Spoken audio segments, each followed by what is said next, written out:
Charlie, sit. Paw. Same paw. Other paw. Other paw. Other paw. Yes, good.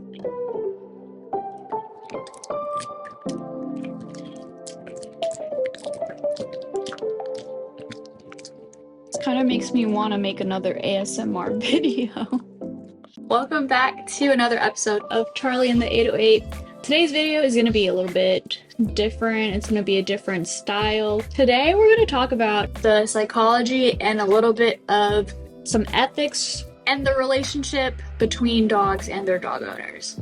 And I do have my notes to the left of me, so if I do look away, it's because I'm looking at the notes. I did my research, and I'm a nurse. I'm a psych nurse. My brother's a psychiatrist. His wife is a psychologist. So when we talk about research, we're not just talking about information that we saw on Reddit or some Twitter or social media opinions. We're talking about actual research, like scientific evidence. So I want to start off by saying 3.3 million dogs are being relinquished and given up to the shelter every year in the US. And the leading cause behind it, research found, is due to behavioral problems. Dogs are not aggressive because of who they are, if that makes sense. It's mostly because of the owner. It was reported that aggressive dogs tend to have owners that are more highly emotionally unstable, very tense, undisciplined, higher levels of neuroticism, which kind of makes sense. So basically, dog behaviors are similar to their owner. They found out that only 9% of a dog's behavior is related to the dog breed. And you know how everyone says, oh, like that dog is a pit bull or that dog is blank, you know, it's going to be aggressive. That only attributes to 9% of their behavior. The rest is the owner's responsibility to take care of the behavior of your dog.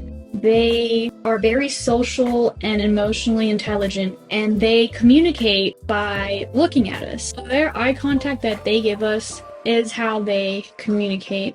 The neurotransmitter oxytocin, also known as the love hormone, that's actually released when a dog gazes at their owner.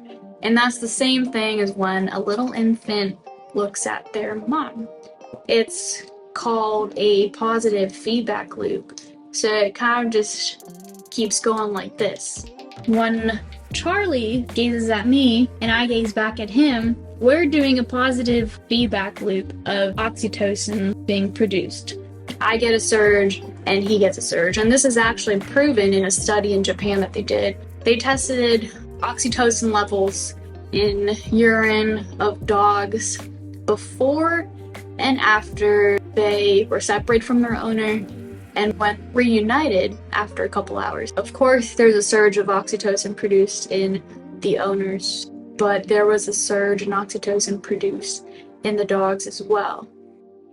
I think that shows to say that dogs are very intelligent creatures. They are like humans. I thought that was pretty neat, and a lot of people aren't familiar with that. And another cool fact that I learned is through research they discovered that dogs also produce tears. They produce tears of joy. So not only do they produce oxytocin, that oxytocin is known to release tear production. Dogs actually can cry tears of joy, which I thought was really beautiful. I think we're really lucky to have dogs. Speaking of dog behaviors and genetics and their breed, Evan McLean, director of Arizona Canine Cognition Center, stated, genetics give direction, but they are not a destiny. It's almost similar to humans, where just because a human is born in a certain situation, it doesn't determine who they become in the future. For example, like if they're a pit bull, it doesn't mean that they're going to be automatically aggressive. We need to give them a chance. We need to train them. Like a lot of dogs get criticized and, you know, they get taken and euthanized sometimes about their behavior, but I think that's ethically wrong because it's not their fault. It's just the way that they were raised.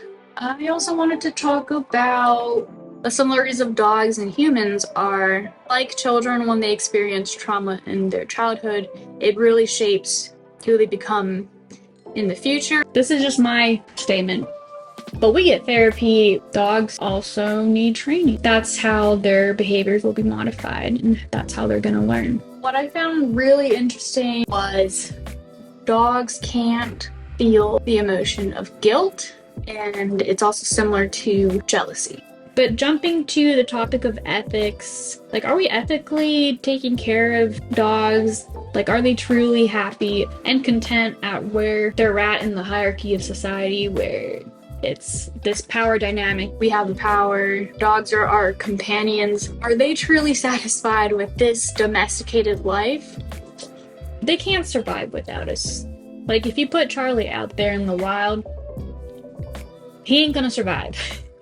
And even as a puppy, if you put him out in society right now, he will not survive in the wild, you know, without us taking care of the dogs. Let's say a lady taking care of a dog and she provides a perfectly controlled environment. She always has food available for the dog. Dog is confined in a safe space in her house, doesn't go out where there's danger.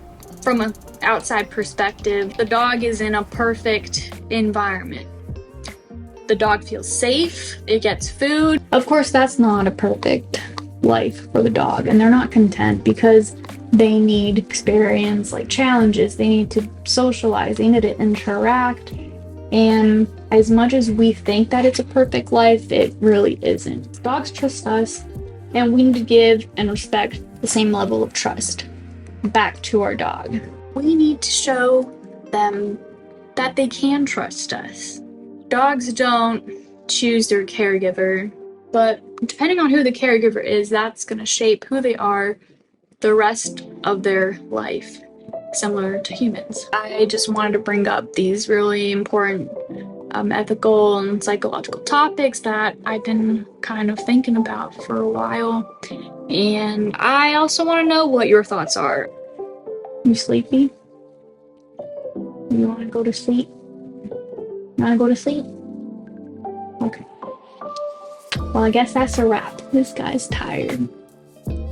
I will have the URLs of the research articles that I read down in the description box below if you guys want to check it out and read it for yourself. Until next time. Say bye. Say bye.